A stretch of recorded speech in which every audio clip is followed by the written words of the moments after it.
क्या समेटेगी हमें वक्त का गहरा दरिया, किनारों से उभरने का हुनर हम जानते हैं। क्या समेटेगी हमें वक्त का गहरा दरिया, किनारों से उभरने का हुनर हम जानते हैं। सीधे हाथों ने खींची है जो टेढ़ी लकीरें, उन पे चलने का हुनर हम जानते हैं। जोहार और आदाब। एक नए वीडियो के साथ फिर से स्वागत करते हैं आपको। आज का जो वीडियो है बहुत ही इंटरेस्टिंग होने वाला है, क्योंकि आज हम आपको एक नया चीज बताने जा रहे हैं जिसको आप बहुत बार सुने होंगे, पढ़े होंगे, मगर दिमाग में कोई चीज घुस नहीं रहा है। चलिए, आपको हम चाहते हैं कि आप उसे एक ऐसे ही व्यवहारिक ज्ञानों को आप रखें, ताकि एग्जाम में भी जब कोई चीज पूछा जाए तो उसे आप अच्छी तरह से बता सके। ये दुनिया जो बनी है, जितनी चीजें देखते होंगे, चरिंदे परिंदे, जितने भी चीज आप देख रहे हैं, इंसान, बहुत सारी चीजें जो आप देख रहे होंगे, ये जो वस्तु आप हमारे हाथ में भी देख रहे होंगे, ये भी एक पदार्थ है। पदार्थ किसे कहते हैं? Anything that occupies a space and has mass and is felt by senses is called matter. वैसे दुनिया की जितनी भी चीजें हैं वो पदार्थ में आती है। जो स्थान घेरे, जिसका द्रव्यमान हो, वेट हो, भार हो, और जिसे हम अपने 5 सेंसेस से, 5 ज्ञानेंद्रियों से हम उसे सेंस कर सकें, उसे हम क्या कहते हैं? मैटर कहते हैं। और मैटर को पुराने जमाने से उसे 5 कंपोनेंट का बना होता है, जैसे एयर, अर्थ, स्काई, वाटर और फायर। ये 5 चीजें हैं जो हमारा पदार्थ जो है 5 चीज से बना हुआ है। लेकिन आगे चलकर जो साइंटिस्ट ने जो काम किया है, वैज्ञानिकों ने, उसने बताया कि इसमें बहुत सारे चीजें पाई जाती है, पार्टिकल्स। इसके अंदर जो छोटी छोटी पार्टिकल्स पाई जाती हैं, उसका कैरेक्टर्स क्या है, इस चीज को बारे में हम डिस्कस करेंगे। मैटर जो स्टेट होता है, जो अवस्था होता है, उसे 5 भागों में बांट दिया गया है। पहला है ठोस, द्रव, गैस, प्लाज्मा और BEC, बोस आइंस्टीन कंडेंस्ड। ये 2 चीज आप देख रहे होंगे, ये नया चीज है, हम लोग शुरू से पढ़ते आ रहे हैं, सॉलिड, लिक्विड और गैस, मगर 2 चीज को इसमें ऐड कर दिया गया है। इसमें आपका क्या है? प्लाज्मा। और प्लाज्मा कुछ नहीं है, यह एक आयनाइज्ड गैस है।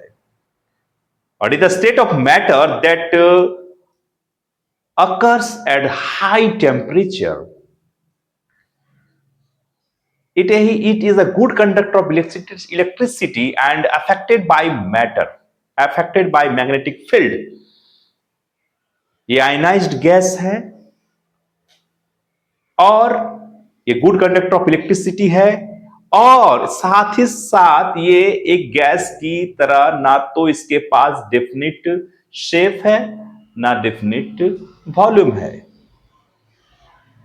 ये जो है आपके बहुत सारे तारे, सितारे, बहुत सारे चीज है। अगर हम BEC यानी बोस आइंस्टीन कंडेंस्ड की बात करें, तो it is the matter, it is the state of matter that occupies at very high, very low temperature, very low temperature, not high, very low temperature.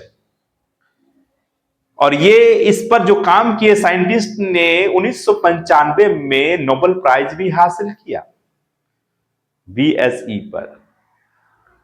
ये मॉलिक्यूल्स हैं जो अट्रैक्ट करते हैं एक दूसरे को। ये 5 ऐसे हैं, इसके बारे में एक नया वीडियो बनाएंगे, तब आपको बताएंगे, मगर आज हम पढ़ेंगे स्टेट ऑफ मैटर में 3 ऐसी अवस्था, सॉलिड, लिक्विड और गैसेस। थोड़े से इधर आ जाइए। सॉलिड, लिक्विड और गैस। हम सॉलिड को लिक्विड में चेंज कर सकते हैं, लिक्विड को गैस में चेंज किया जा सकता है। कैसे भाई? दो चीज डिपेंड है, देख लीजिए, सॉलिड, लिक्विड और गैस।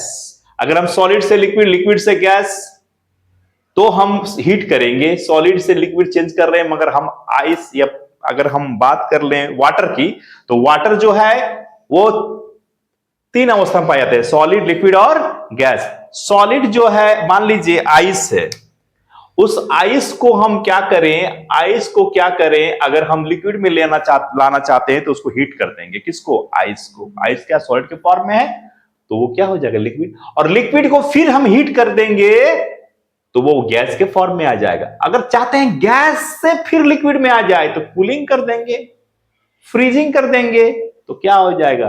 गैस से लिक्विड में आ जाएगा। और लिक्विड को फिर से हम सॉलिड लाना चाहते हैं तो फिर क्या करो? शीतलता करना होगा, यानी कूलिंग करेंगे तो आ जाएगा।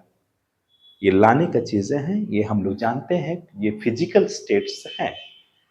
अब यहां पर आप जो देख रहे हैं बड़ा सा चीजें जो है क्लास 9 या class 6, class 7, class 8, class 9 GK, SSC और अदर कॉम्पिटिटिव एग्जाम में बहुत बार पूछा गया है, तो इसे आप थोड़ा सा ध्यान दीजिएगा, इस जगह पे थोड़ा सा आप बताइएगा। जैसे ठोस से अगर हम लिक्विड में चेंज करना चाहते हैं तो उस प्रोसेस को क्या कहेंगे? देखिए, उसको बोलते हैं मेल्टिंग, जिसको बोलते हैं संगलन।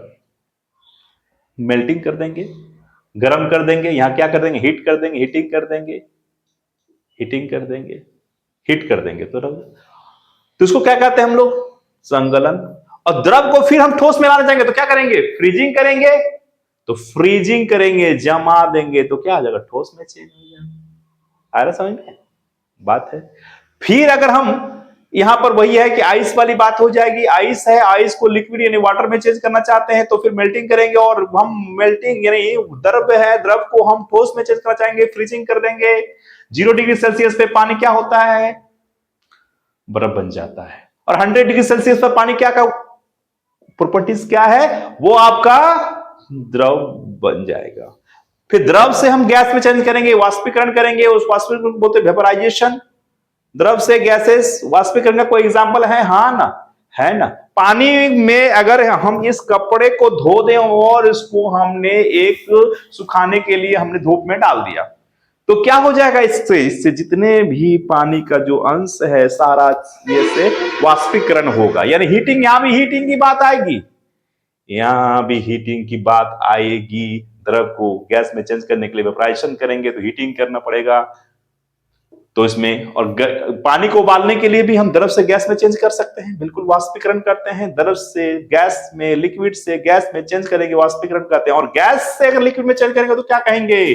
गैस से लिक्विड में कंडेंसेशन कहेंगे। और कंडेंसेशन का जो सबसे अच्छा एग्जांपल आप देखते होंगे, ठंडा गिलास, यानी हम लोग Pepsi, Coca Cola, Thums Up अगर हम पीते हैं, यानी फ्रिज से निकाल कर अगर पानी, अगर ठंडा पानी है, उसको अगर एक गिलास के अंदर उस पेप्सी कोका थम्स अप को रखते हैं, तो कुछ समय के बाद देखिएगा कि उसके जो ग्लास है, ग्लास के सर ऊपर बाहरी ओर आपको कुछ कुछ पानी की बूंदे आपको नजर आएगी। ऐसा लगेगा वो छेद हो गया है, वो छेद हो गया है, मगर वो छेद नहीं हुआ है। हम यहां बताना चाहेंगे यही हुआ है गैस से द्रव, क्योंकि हमारे बाहर में जितने भी वाष्प हैं, वाटर वेपर है, वो ठंडा, यानी याद देख लीजिए, जब हवा में मौजूद जल वाष्प ठंडी सतह के संपर्क में आकर अपनी ऊर्जा को क्या कर रहा है? खो दे रहा है। जब खो देगा तो क्या होगा? वो चेंज हो जा रहा है किस पे भैया? तरल पानी की बूंदे में बदल जाती है, यानी गैस से लिक्विड में। इसको क्या कहते हैं? कंडेंसेशन। इसे तो बादल बनता है भाई, इसी से तो बादल बनता है। गैस से चेंज हो जाएगा, वेपर में गैस से लिक्विड चेंज हो जाएगा तो क्या कहेंगे? बादल का बनना भी एक प्रकार का प्रोसेस है, कंडेंसेशन। इस चीज को याद रखिएगा। अब बात करते हैं हम लोग ठोस से गैस में डायरेक्ट। द्रव की जरूरत नहीं है, डायरेक्ट कुछ ऐसी दुनिया की में बहुत सारी ऐसी चीजें हैं जो ठोस से डायरेक्ट गैस में चेंज हो जाती है। उसको कहते हैं सब्लिमेशन, उर्दूपातन बोलते हैं। क्या बोलते हैं? उर्दूपातन, sublimation. Sublimation is the process by which ठोस is directly changed into gases is known as sublimation। तो एग्जांपल है आपके पास? बिल्कुल एग्जांपल है। कपूर आपने देखा होगा, कपूर को अगर हम जलाते हैं, जलाने के बाद डायरेक्ट वो गैस में चेंज होता है, लिक्विड में चेंज नहीं होता। उसको क्या आयोडीन भी है, नैप्थलीन भी है, अमोनियम क्लोराइड है। All are the example of sublimation, all are the example of sublimation. उसी तरह से गैस को अगर हम ठोस में चेंज करना चाहते हैं, गैस को किस में चेंज करेंगे, ठोस में चेंज कर देंगे, तो उसको कहते हैं निक्षेपण या डिपोजिशन कहते हैं। कोई निक्षेपण का एग्जांपल है हमारे सामने? यस, है ना। सर्दियों में हवा की जलवाष्प सीधे बर्फ में जम जाती है। कैसे भाई? गैस डायरेक्ट ठोस में जा सकता है। कैसे? देखेंगे सर्दियों में जो हवा में जलवाष्प है, वाटर वेपर है, वो डायरेक्ट क्या हो जाएगा, बर्फ बन जाता है। वो किसको क्या कहते हैं हम लोग? निक्षेपण बोलते हैं, डिपोजिशन। या फिर ड्राई आइस, सूखा बर्फ, सूखी बर्फ, जिसको CO2 गैस का ठोस रूप, CO2 गैस का ठोस रूप को क्या कहते हैं? CO2 डायरेक्ट गैस का ठोस रूप को क्या कहते हैं? ड्राई आइस कहते हैं। ये भी एग्जांपल है। और यहां पर मैं एग्जांपल देना चाहता हूं, जो हमारे घरों में जो LPG, लिक्विफाइड पेट्रोलियम गैस जो आता है, LPG लोग यूज करते हैं, उसमें क्या होता है, गैस को हम लोगों ने प्रेशर दे दिया है। तो अगर गैस को अगर हम प्रेशर देंगे और तापमान घटा देंगे, दाब बढ़ा देंगे, तो गैस द्रव में चेंज हो जाएगा।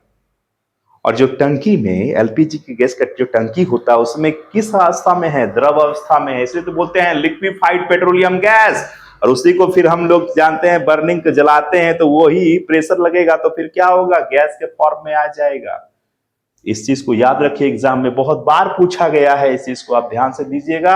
आज के लिए इतना ही, नेक्स्ट वीडियो में फिर से मिलते हैं, तब तक के लिए